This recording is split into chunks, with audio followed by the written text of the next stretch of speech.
The developers of this particular hotel have developed numerous other hotels, so they're not new to building hotels and developing them. So they become what's called the JCE, or the Jobs Creating Entity, for your EB5 project. They're very strong, economically strong. They have a lot of equity into the project.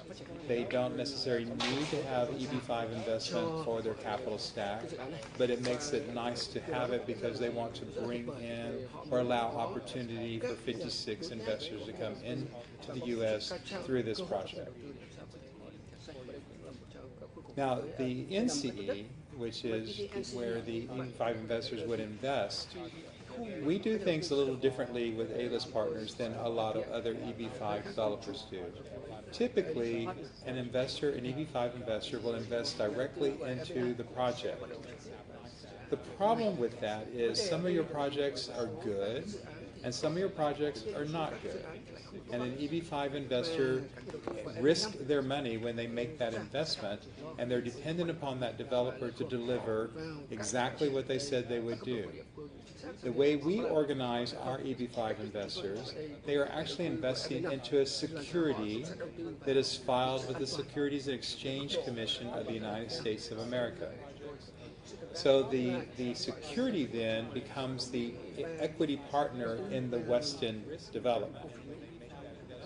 The extra benefit or layer of protection for the EB5 investor is that they have the power of the U.S. government overseeing, making sure that this investment, this security, is run correctly, compliant with the laws of the United States of America, and therefore is less risk of losing money on your capital. Then A-list Partners is the manager of these securities. We manage other securities, and that's what we do. That's our job, is to manage securities that are filed with the SEC. These are all federal securities. So the only investors in this particular security are going to be the 56 EB5 investors. No other investor can invest in it. All of their money is pulled together and then they purchase an equity position into the Westin Southlake project. Then as managers, we oversee the compliance, in other words, the legal and the accounting of the project to protect the investors. So the investors have a third-party fiduciary, which is us, looking out for their interests. If an investor were to invest directly into a project, then the project is more concerned about their interests. Our only concern is the interest of the investor. So when we work through the process, it takes a while to get your I-526 started, your application started. And we have about a 99% success ratio with our I-526 applicants. But in the event that there's somebody that does not get approved by the United States USCIS, United States Citizenship Immigration Services, then their investment is then refunded to them. However, while it's being utilized, the moment it goes into the fund and deployed into the project, they are earning 3% on their money. So this 3% is an annual calculation, and it's paid to them quarterly.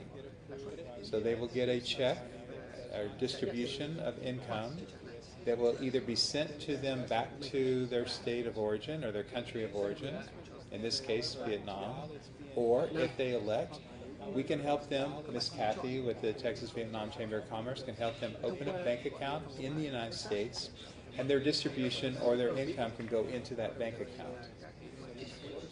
So these are the two options that they will have. At the end, when they receive their green card and the Westin Southlake is refinanced into what's called a permanent mortgage, then their money is paid back to them and the security is dissolved. It has no more life left to it because it was a single purpose security. Its only interest was for the 56 investors for this particular project. We feel that this is one of the strongest opportunities that we have in the EB5 realm, at least right now it is. What makes it different to work with us as opposed to other EB5 people is that we treat our investors as if they become our family.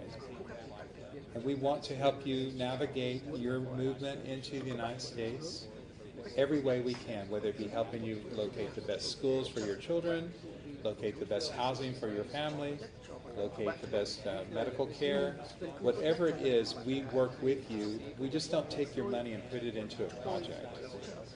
We're going to build a relationship with you. Miss Kathy has, if you come to Austin, I'm going to spoil you because Austin is my hometown. But Miss Kathy has a network of people all across the United States. And she will work with you, and no matter what city you decide you want to reside in, she will work with you and help you make that transition very smoothly and comfortably.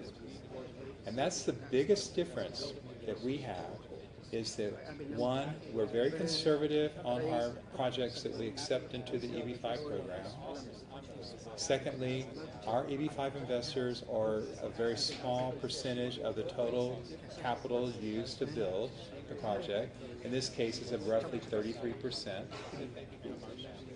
Thirdly, all of our developers put their own money into the project. In this case, roughly 20% of the total capital is coming from equity by the principals.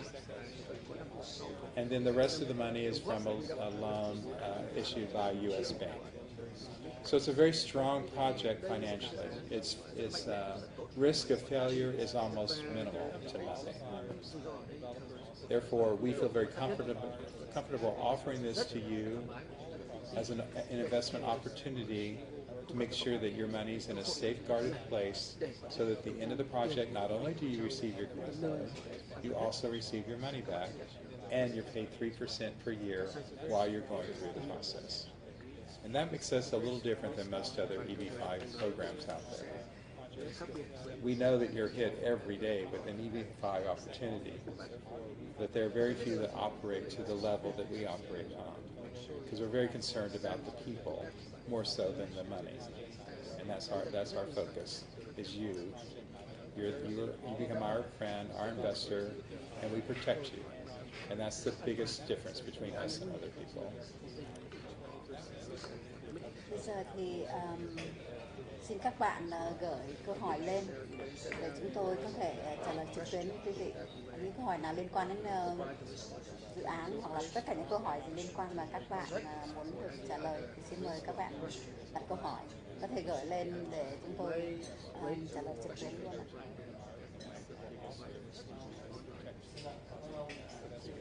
Well, thank you for your sharing. I pose the first question. Well, the money we transfer, whether we have to prove the origin of the money we transfer. Xin mời ông David trả lời câu hỏi của anh. Yes. And so, the USCIS does require a 5-year custody of money. They're going to look at the ownership of the money for 5 years to make sure it comes from legal enterprise. And that's going to be standard throughout the United States. There may be people who offer shortcuts to that, but don't fall into that trap, because that could hurt you at the very end.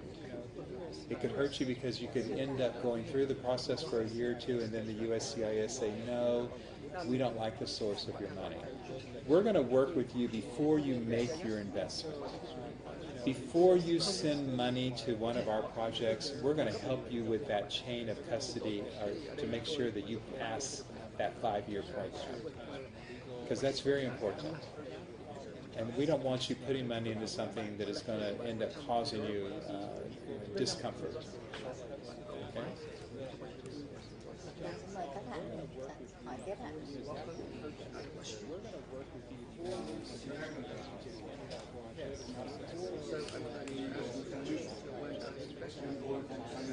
I cannot come to the can I recover the money in Vietnam?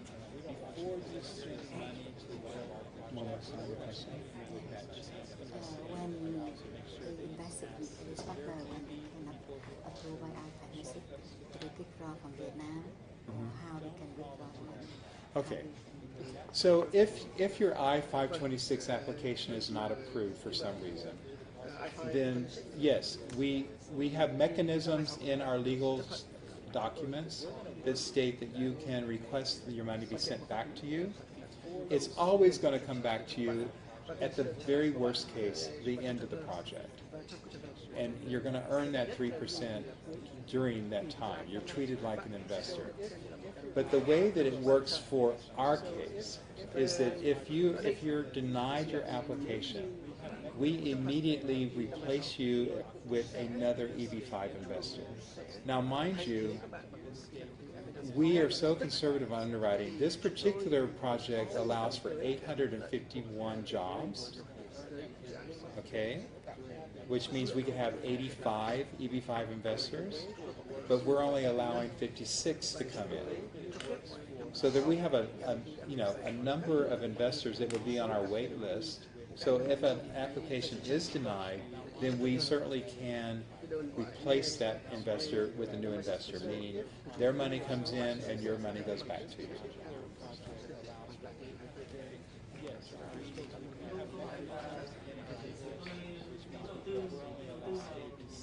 So I want to invest in your project.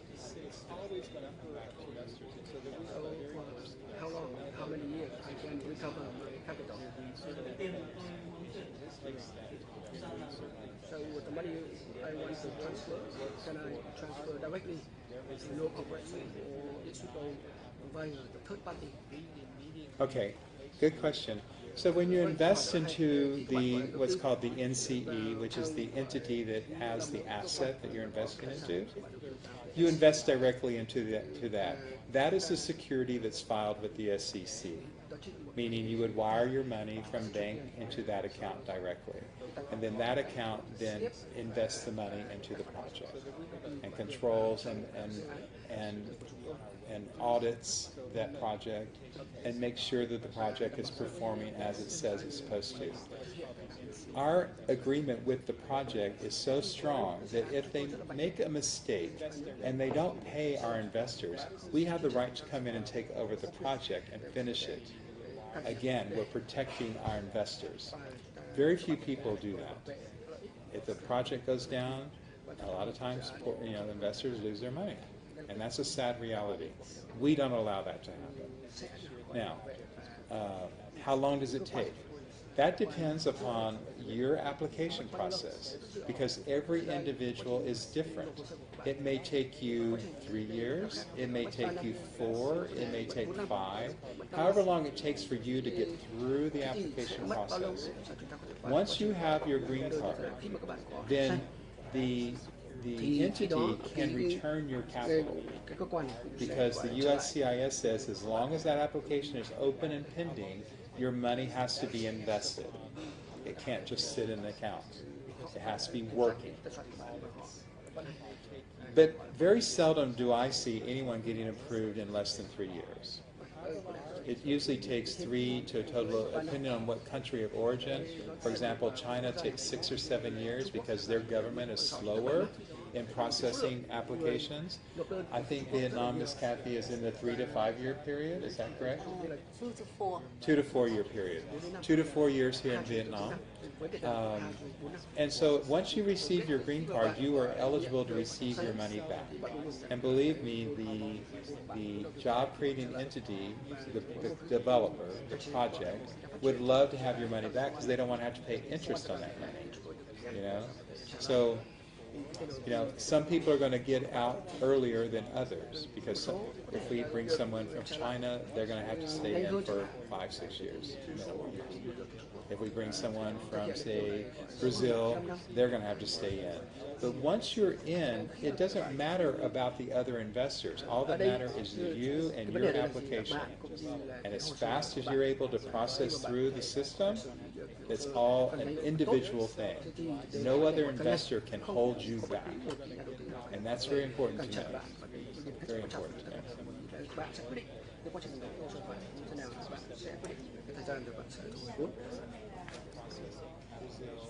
So for the investor who have the green card, so what kind of support from the Texas Chamber.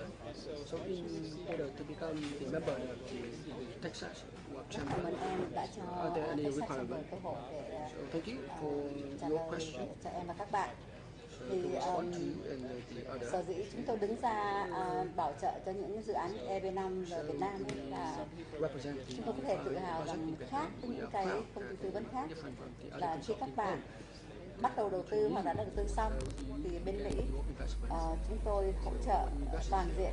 Thứ nhất là về vấn đề ổn định xã hội, ổn định về kinh tế, về trường học, và các bạn muốn đầu tư tiếp tục hoặc là đầu tư vào chuyện khác, hoặc là mua nhà, tìm trường cho các cháu, hoặc là có thể phát triển thêm về kinh tế về thu nhập của các bạn. Chúng tôi đã có đội ngũ đã từng giúp đỡ như vậy, không phải là bây giờ mà đã từ 9 năm vừa qua. Chúng tôi không những là đầu tư về EB5 không, và cũng diễn ra đầu tư trực tiếp, mua nhà, mua cơ sở thương mại hoặc là một công ty mới, hoặc kết nối thương mại giữa hai bên member với nhau, Việt Nam và Mỹ. Chúng tôi có rất nhiều member ở Mỹ và mình ở đây cũng rất có nhiều member ở Việt Nam. Thành chúng tôi hỗ trợ các bạn là sau khi các bạn có thẻ xanh và trước khi các bạn muốn đầu tư mà các bạn muốn mở thêm công ty bên đó thì chúng tôi đã có những nguồn hướng dẫn và những kênh hướng dẫn từ đầu đến cuối.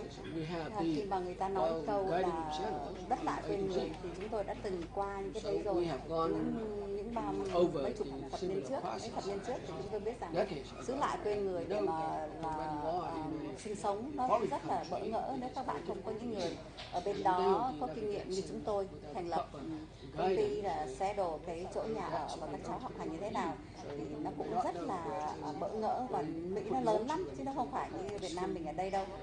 Nguyên cái Texas không là gấp 3 lần Việt Nam, không kể tất cả cái 50 tỷ bang khác. Đấy là vấn đề sau khi các bạn có thể xanh. Còn trước khi các bạn có thể xanh mà các bạn muốn bắt đầu làm member hoặc là muốn sửa soạn để đầu tư thì chị Minh ở đây là trao qua cho chị Minh sẽ trả lời các bạn ở đây làm sao mà để bắt đầu đầu tư hoặc là trở thành một member của Texas Chamber. How to become the member of the Texas Chamber. Công ty Texas Việt Nam Chamber của chúng tôi hiện đang có văn phòng ở số 108 Lê Minh Xuân, phường 7, quận 10. Website texashvietnamchamber.vn, số điện thoại 0945 687768. Chúng tôi sẽ hỗ trợ cho khách hàng ngay từ bắt đầu thi ký hợp đồng, hỗ trợ về dịch thuật, xếp hồ sơ, tư vấn hồ sơ như thế nào, xúc tiến, theo dõi và đôn đốc luật sư cũng như là phía chủ đầu tư để hoàn thành tốt giấy tờ để làm sao mà đạt được hiệu quả nhất. Trở về câu hỏi Texas Việt Nam Chamber thì gia nhập như thế nào, thì chúng tôi cũng xin giới thiệu sơ qua về Texas Việt Nam Chamber. Texas Việt Nam Chamber là một hiệp hội. Chúng tôi muốn mời tất cả những doanh nhân Việt Nam, nhất là những doanh nhân đã, đang và sẽ muốn làm xuất nhập khẩu kết nối với phía Mỹ. Chúng tôi sẽ hỗ trợ các doanh nhân Việt xuất khẩu qua Mỹ cũng như là nhập khẩu từ Mỹ hàng hóa về Việt Nam. Và còn hơn thế nữa, chúng tôi sẽ xây dựng, có thể mở văn phòng cho quý vị ở bất cứ ở nơi nào ở trên nước Mỹ, cũng như là chúng tôi sẽ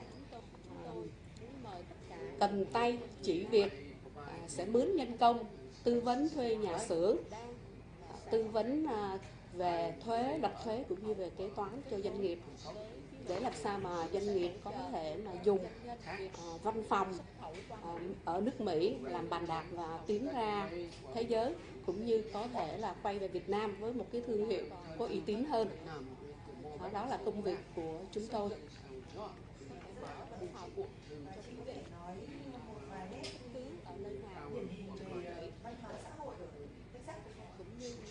Câu hỏi này tôi nhường cho chị Cathy. Cảm ơn bạn đã gửi văn hóa xã hội Texas. Thì đúng, câu hỏi rất là thực sự thì thường thường người ta ở đâu thì người ta ở đấy. Và chúng tôi thường là chúng tôi khuyến khích khách của chúng tôi nên sống ở Texas. New York is very good, but we want our client to live in Texas. Cái lý do thứ nhất là về khí hậu. Khí hậu thì nó nóng cũng như Hà Nội hay Sài Gòn mình đó. Và khi mà nó lạnh, nó không có lạnh quá, băng giá thì hầu như không có. Nó chỉ lạnh để các bạn có thể mặc giống như Nick ở đây là ấm đủ mùa đông rồi. Và về xã hội thì nó rất cởi mở. Nếu mà nói về vấn đề kỳ thị ấy, thì thực sự là kỳ thị ở đâu cũng có, nhưng mà nó không có lộ ra ngoài. Và một cái đặc biệt nữa là Mỹ thì cái luật kỳ thị nó rất bảo vệ những người minority, là những người nó thiểu số đấy, và có luật lệ đàng hoàng. Thì ở Texas ấy, thì người ta thường người ta nói là ở Texas thì rất là friendly, vui, và công dân thực sự ở đó là những người cao bồi, họ rất yêu quý những người, đặc biệt là Việt Nam mình. Cái đó là sự thật. Thế còn đấy là về khí hậu và con người. Còn xã hội ấy thì Texas là nơi thứ hai trên toàn nước Mỹ có người Việt đông nhất. Vâng, thành phố Austin của chúng tôi thì khoảng 25.000 người Việt thôi, nhỏ. Nó khác với Houston. Houston là thành phố xuất nhập khẩu của bang Texas và là cái cảng lớn thứ nhì trên thế giới. Thì ở đó có Houston và các vùng phụ cận và 400-500.000 người Việt. Thì quý vị sống ở Houston thì quý vị thực sự là không cần phải học tiếng Mỹ. Mà cái đấy chúng tôi không khuyến khích, nhưng mà nói vậy thôi, là tại vì đường phố này cũng tên Việt Nam, nhà hàng Việt Nam, luật sư Việt Nam, tất cả cái gì cũng là người Việt Nam. Mà trường học cũng vậy, cũng có thầy giáo Việt Nam dạy cho các cháu tiếng Việt. Không khác cái gì ở California hết. Và tiếng Việt là cái ngôn ngữ thứ ba được dùng ở Texas. Ngôn ngữ thứ nhất là đương nhiên tiếng Anh, thứ hai là Spanish, tức là tiếng Tây Ban Nha, và thứ ba là ngôn ngữ tiếng Việt dùng nhiều nhất ở Texas. Quý vị đi thì nếu mà ở Houston quý vị không khác thì đi các phố ở Sài Gòn hay Hà Nội. Vâng, đấy là đời sống xã hội. Và về giáo dục thì chúng tôi có thể tự hào rằng Texas và nhất là Austin là một trung tâm giáo dục hàng đầu của Mỹ. Thành phố chúng tôi sống ở Austin là thành phố của giáo dục. Cái trường đại học University of Texas là rất là UT là đứng top 10 trên toàn nước Mỹ, và các cháu phải rất là giỏi mới được nhận vào. Và học sinh Việt Nam mình rất là quý mến trong đó, tại vì học sinh Việt Nam mình rất là nhiều em xuất sắc ở trong đấy, trong đó có con cháu chúng tôi. Đấy là về giáo dục. Và thêm một cái nữa là giáo dục ở Texas tương đối là vẫn rẻ hơn các tiểu bang khác. Và thêm một điều nữa là Texas không có thuế tiểu bang.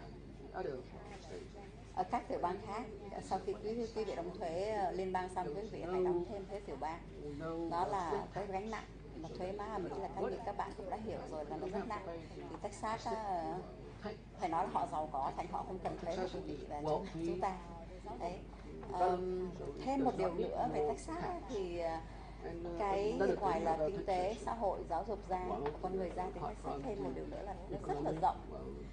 Thành ra khi mà chúng ta đến một cái vùng nào mà nó đã phát triển rồi thì cái cơ hội cho chúng ta là rất hạn chế. Còn Texas là nó còn rất nhiều đất và nhất nhiều phương tiện để phát triển, thành ra chúng ta có nhiều cơ hội để phát triển hơn. Thì đấy là về Texas, đôi điều về Texas để các bạn hiểu. Cảm ơn bạn. Bây giờ thì đến phần thứ hai. Chúng tôi xin giới thiệu một cái dự án thứ hai hôm nay Elite Partner đem về, là dự án về kêu gọi vốn đầu tư.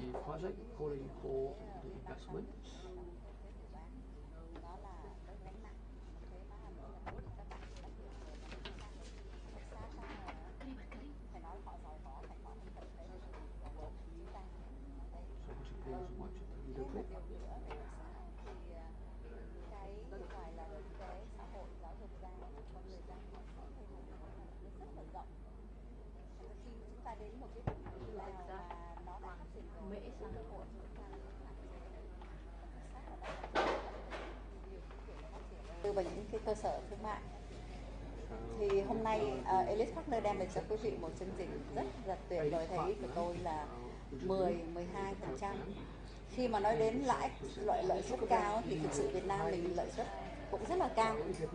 Nhưng mà cái vấn đề an toàn là chúng tôi nói đến cái nhấn mạnh của vấn đề đầu tư vào Elite Partner về cái vấn đề lãi suất này thì là nó là an toàn. Và tại sao an toàn? Và cái vấn đề chính phủ liên bang cho phép các bạn thuế, còn cái vấn đề quyền lợi thì ông David Owen sẽ giúp các bạn hiểu thêm về cái chương trình kêu gọi vốn đầu tư và có lợi suất cao này. Your turn. Portfolio? Yes. Okay. So in the United States, we have what's called the Portfolio Interest Exemption Program. It is set up to allow a non-U.S. citizen to invest directly into a fixed return investment in the United States. Usually it's a note, either a corporate note or a real estate note, where you're earning a fixed amount of interest every month. And so you have to earn, it has to be written in such a way that you receive the same amount every single month while your investment is working for you in Texas. The money that you're earning from this investment is not subject to withholding tax in the United States of America, which saves you about 30% taxation. Normally, your large broker houses like Goldman Sachs in New York, they're the ones who have been utilizing this program for their very wealthy clients. It's a lot of work for us to administrate this type of an investment. It's a lot of compliance issues, legal compliance issues, and accounting compliance issues that we have to go through to make sure that you do not step out of the regulations, so that this investment is protected inside the regulation and the exemption. Therefore, it's not offered to a lot of smaller investors, because a lot of people don't want to mess with it in the United States. Only your big broker houses in New York do. And they bring in billions of dollars to this program every year. So the way that we work it is that we mostly invest in real estate. Most of our real estate investments are in the state of Texas. Texas is the strongest economy of all of the states in the United States. When the United States has a recession, Texas is usually the last state that's drawn into the recession, and it's the first state that comes out of the recession, because our economy is so diverse and so strong. So we don't get sucked down into a really bad recessive state. So let's say that you are interested in the Portfolio Interest Exemption Program. You would work with us and find an opportunity, a real estate opportunity that you're interested in. Most of our real estate opportunities pay somewhere between an 8% and 12% return annually. You will be basically a lien holder on a note and deed of trust on title of Texas real estate. You participate in that lien with us. We always also become an investor with you. Therefore, we're staying on top of the note deed of trust and making sure that the borrower pays us every single month, because we want to earn money and you want to earn money. So we don't just throw you out into a sea and say good luck.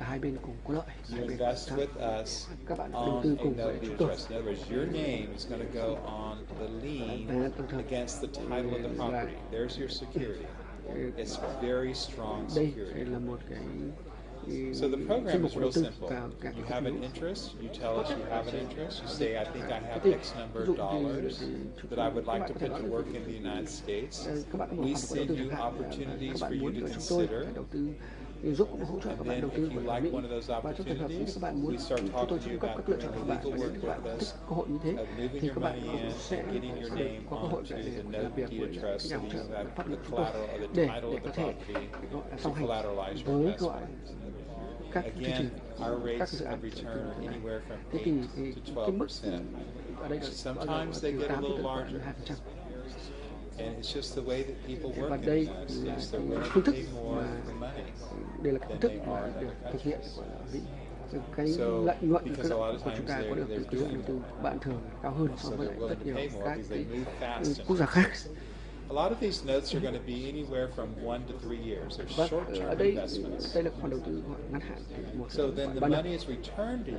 Và cái You khoản can tiền say, được trả cho okay, các bạn chúng ta có thể I nói don't với want you to return the money. I want you tôi to không muốn find phải được trả another lại tiền, project tôi muốn for tìm us. một cái dự án khác nữa. And Các so bạn we có work thể with chúng you tôi to nói find không. another Thế project. thì So chúng tôi when cũng sẽ this giúp các bạn project tìm một pays dự off, án khác. we invest it in the Và project. So your chúng money tôi hỗ trợ continues các to bạn có work. thể đầu tư cái khoản tiền đó để The một dự money án nữa để that chúng ta có thể you're tiếp tục earning kiếm được lợi nhuận. can come back Thế to thì you cái as tiền your portion. In this case, we một lần nữa tôi nhấn mạnh là gì? Cái tiền mà các bạn kiếm được từ cái việc đầu tư của chúng tôi sẽ quay trở lại các bạn với lại Việt Nam. Hỗ trợ và có thể các bạn có thể thành lập tài khoản ngân hàng ở Việt Nam để chuyển tiền đầu tư của bạn ở Việt Nam. Và nếu như các bạn ở Việt Nam chẳng hạn, các bạn đầu tư khoản tài chính vào bất cứ một cái kênh nào đó của thứ ba của Mỹ, thì chúng tôi luôn song hành để hỗ trợ các bạn quốc gia khác. These are set up much like a private bank that we manage. Và You go on to your collateral as a note deed of trust. You work with us and your các bạn partner of investment with sẽ us gọi là on these làm việc và hợp tác của chúng tôi, và đây là một cách rất là chặt chẽ, rất là an toàn, rất là minh bạch. Và tất nhiên là còn có những cái quy định gọi hạn chế ở đây. Tất nhiên bạn không thể nào sống ở Mỹ được. Bạn có thể trở thành một cái nhà đầu tư miễn thuế, miễn lãi suất của danh mục của đầu tư. Tuy nhiên thì bạn có thể muốn có con cái của mình để có thể đi học ở Mỹ, và các bạn có thể là các cái doanh nhân ở Việt Nam, bạn có thể sống ở Việt Nam, nhưng bạn có thể trở thành một cái nhà đầu tư trong cái chương trình như thế này để làm sao có thể gọi cho con cái của mình đi học ở Mỹ thông qua cái việc có được EB5. Thì các bạn có thể sống một vài số lượng ngày nhất định của ở Mỹ, bạn có thể có tài khoản của ở Mỹ.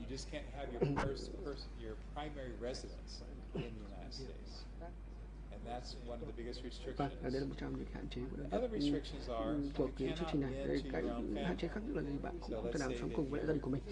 Ví dụ như là con trai đi Mỹ chẳng hạn, và thực hiện hoạt động kinh doanh, ở Mỹ chẳng hạn, thì bạn không thể nào gọi là hỗ trợ được.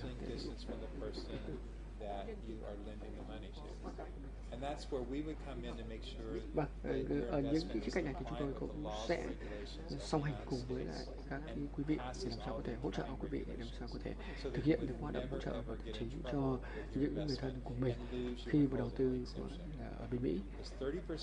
Và đây cái tiết kiệm 30% tiền thuế, và đây là một khoản tiền rất là lớn. Chúng tôi làm đủ mọi cách để làm sao có thể hỗ trợ cho gọi là các bạn trong các hoạt động như thế này, và đó chính là công việc chính của chúng tôi. Xin các bạn gửi câu hỏi lên để ông David có thể trả lời các bạn trong cái vấn đề Send out the other question. vay vốn.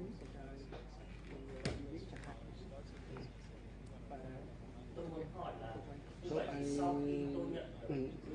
when I received the green card, the tax exemption or the interest exemption, how it should be? I didn't understand that. They cannot invest when I'm sorry. they want to ask them if they have a green card. Oh, if you have a green card, can you participate in portfolio interest? Khi mà bạn có thẻ xanh thì bạn có thể tham gia được cái chương trình này hay không? Phòng thương mại Texash Việt No, Nam you can't. là tổ If once chức you have a kết nối green giữa Vâng, khi mà bạn có thẻ và xanh doanh rồi nhân Việt Nam thì bạn sẽ với được xem như là một doanh công nghiệp. dân của nước Mỹ. Now, until you get it, you Và cho đến khi mà bạn có cái thẻ xanh ấy, thì tất nhiên bạn có thể được tham gia vào cái chương trình đó. and so that's not a problem.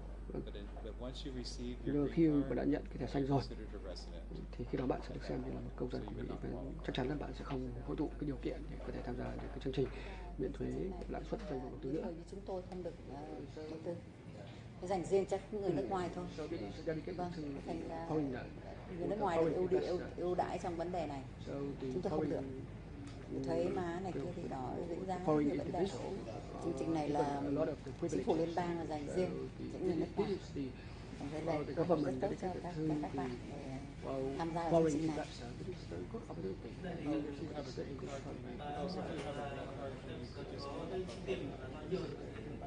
So how much money for me required to participate in the program? The minimum investment is for our. Vâng, cái đầu tư chính. Generally speaking, $100,000. Vâng, nói chung thì nó là khoảng 100.000 đô la Mỹ. Tuy nhiên nếu như ai muốn gọi bắt đầu với một mức thấp hơn thì cũng được. Chúng ta có thể gọi là gì đầu tư vào các cái bất động sản, thì chúng tôi cũng sẽ làm việc trực tiếp với lại các cái nhà đầu tư khác nhau, với các cái mức đầu tư ban đầu khác nhau của họ, để làm sao có thể hiện thực hóa được các cái lợi ích của họ cũng như là các cái tham vọng, kỳ vọng đầu tư của họ. Ở Mỹ chúng tôi có một trong những cái hệ thống ngân hàng an toàn nhất, và đa phần các nhà đầu tư muốn định hướng các cái khoản đầu tư của mình sang Mỹ. Vâng, một số thì chúng ta có cái khoản gọi 100.000 đô la Mỹ, một số có thể có những khoản ít hơn hoặc có thể nhiều hơn chẳng hạn. Thì chúng tôi luôn luôn có cái sự hỗ trợ để sao có thể cung cấp được cho các quý vị cái cơ hội tốt nhất để có thể tham gia vào các cái chương trình như thế này. Và tôi cảm thấy là gì mọi người đều cần phải có một cơ hội để làm sao có thể tham gia được một cái chương trình đầu tư. Tất cả để cái cơ hội này là gì công bằng dành cho tất cả mọi người. Tuy nhiên ở trong cái thế giới của chúng ta có thể thấy là gì hầu hết các cái cơ hội đều nó chỉ gọi là hạn chế cho một số gọi cá nhân rất nhỏ gọi mà thôi. Nó bằng mấy nhiều đấy.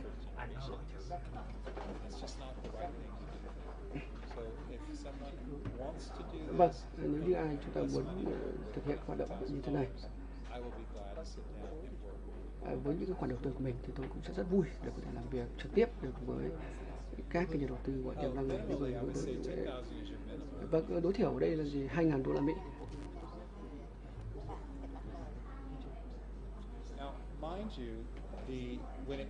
Vâng, tôi nhắc lại với các bạn, khi các bạn tham gia vào chương trình miễn lãi suất doanh nghiệp của đầu tư, họ không giữ tiền của bạn trong vòng khoảng 5 năm.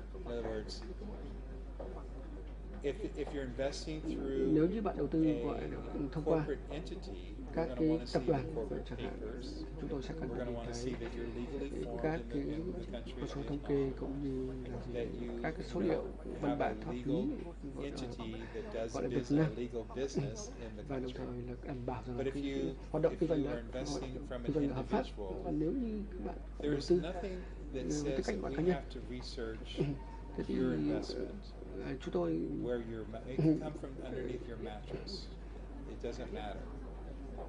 There's nothing that requires us to say it has to be seasoned in a bank for so very long. Rõ ràng là cái quá trình là thẩm tra các cái tài liệu danh mục của đầu tư nó sẽ ít phức tạp hơn. Thế thì đa phần các cái doanh nghiệp ở Việt Nam, các doanh nghiệp ở Việt Nam họ cũng có những nguồn thu nhập rất là lớn. Họ không muốn cái nguồn thu nhập của họ bị lưu giữ ở những tài khoản của ngân hàng ở Việt Nam. Họ có thể làm việc có tương tự như thế với các đối tác của chúng tôi. Có thể là gì là một người làm trong ngành nông nghiệp chẳng hạn, hay là một ai đó làm trong lĩnh vực bán lẻ chẳng hạn.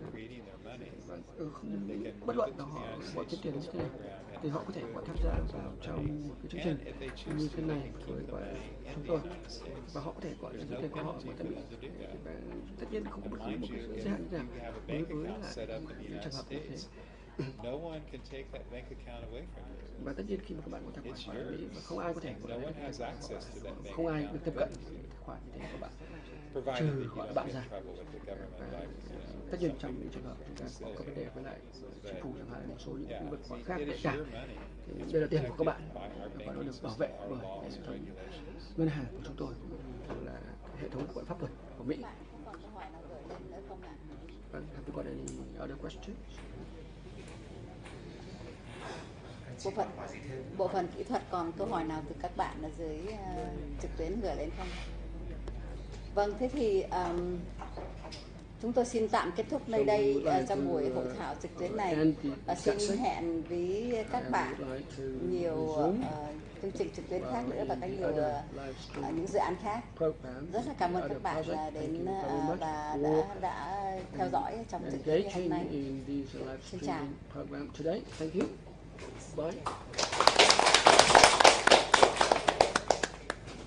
Oh, I'm so intense. Nóng quá chị. Không. Nóng quá chị Next kết thúc time, luôn. you must promise me that you provide air conditioning. What? Where? There's just so many people. There's so many people. Maybe especially the weak people like me. Well, bây giờ mời các anh chị dùng bữa trưa và chúng ta có thể hội thảo thêm. Bộ phận kỹ thuật còn vẫn còn à? Keep going. Bộ phận kỹ thuật chưa cho chúng ta rời khỏi ghế bộ. Okay, what do you want to talk about? Just like socialize. Oh, more questions? More socialize. We have to reel on him because I know that maybe we need to connect you affiliation with him to promote our project.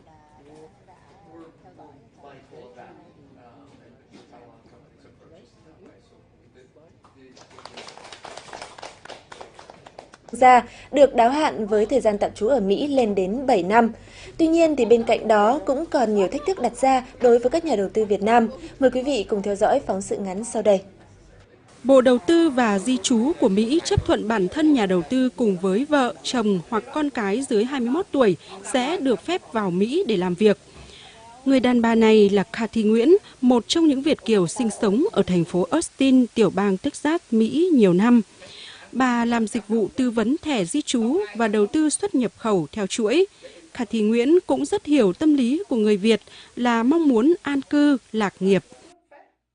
Chúng tôi là người Mỹ gốc Việt cũng như tất cả những người Mỹ hoặc những người ngoại quốc khác, họ đều muốn có một nơi nào đó để họ đầu tư hoặc là họ mua. Không những đầu tư xây dựng và cho thuê các gian hàng bán sản phẩm tại các khu đô thị thương mại, HOTC Nguyễn còn trực tiếp mua đất làm nhà xưởng sản xuất kinh doanh may mặc ngay tại thành phố Houston, Texas, Mỹ.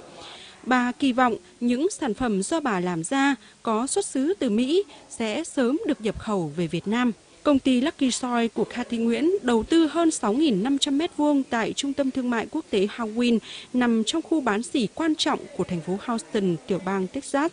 Nơi đây tập trung hoạt động thương mại của nhiều người châu Á và Việt Nam trên đất Mỹ.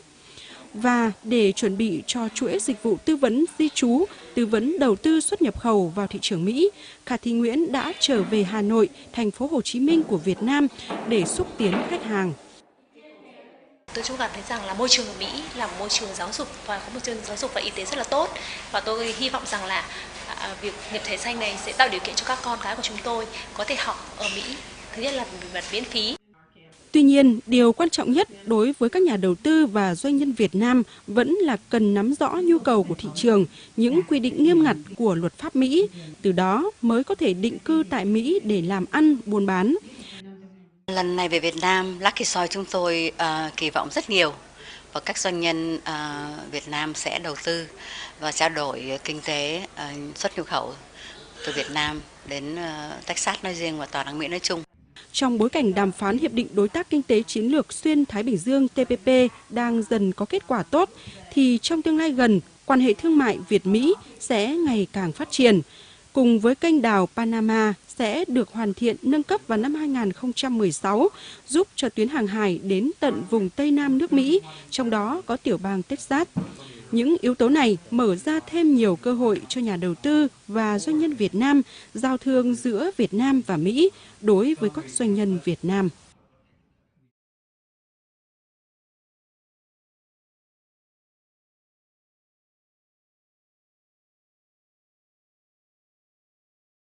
Buôn bán. Tuy nhiên, điều quan trọng nhất đối với các nhà đầu tư và doanh nhân Việt Nam vẫn là cần nắm rõ nhu cầu của thị trường, những quy định nghiêm ngặt của luật pháp Mỹ, từ đó mới có thể định cư tại Mỹ để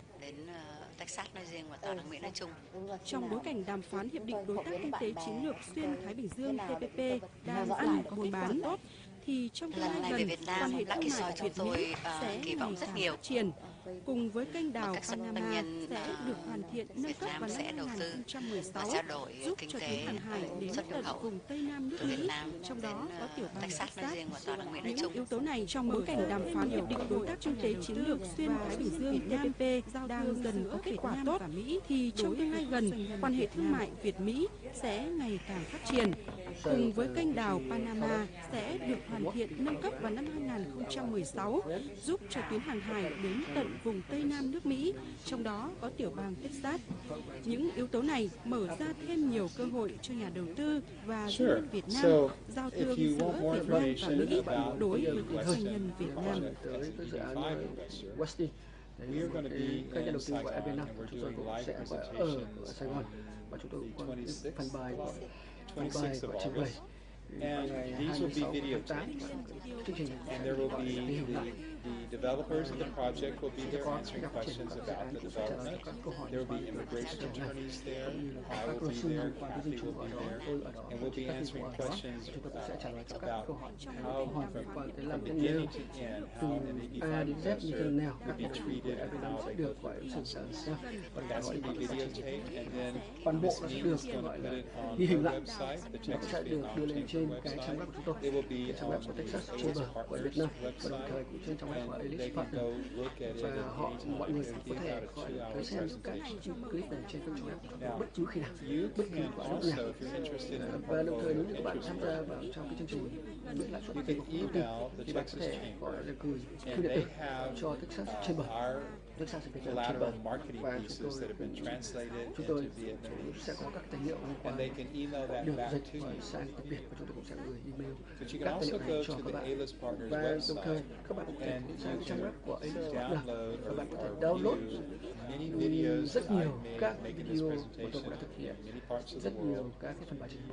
There's also articles. Now, sadly, they are in English. But if you are interested in a particular article or video, I'm sure that if you were thì tôi sẽ đảm bảo rằng là gì các tài liệu đó như thế cũng sẽ được gọi là hỗ trợ gọi phiên dịch để cho các bạn, để cho các bạn có thể tham chiếu, tham khảo với những cái tài liệu một cách tốt hơn. Và trong tương lai, cuối cùng, nếu như các bạn muốn trở thành một phần của một phần để được gọi là chia sẻ các thông tin như thế này, thì các bạn chỉ cần yêu cầu với chị Kathy, hội trưởng viên ở đây để làm việc của Texas của chúng tôi là một thành viên ở trong danh sách để có thể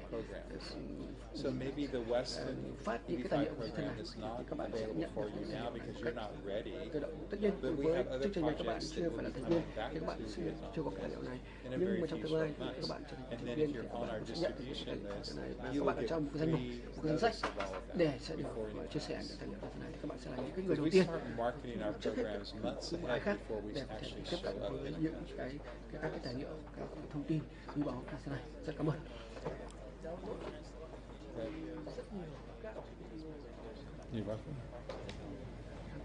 Hết rồi em. Okay. Chị kết thúc vừa nãy rồi, giờ em ghép này vô. Anh Sơn, thay mặt cho anh Sơn mời các em ruồn trong cơm trưa, và chiều nay thì sẽ có bàn tròn cũng quay như vậy, cũng thẳng vật thế này mà mo trực tiếp hơn, face to face là đúng mặt với nhau đấy, để mà anh Sơn có thể quay tiếp để mà chiếu ra ngoài cho Facebook và YouTube cho tất cả là chương trình.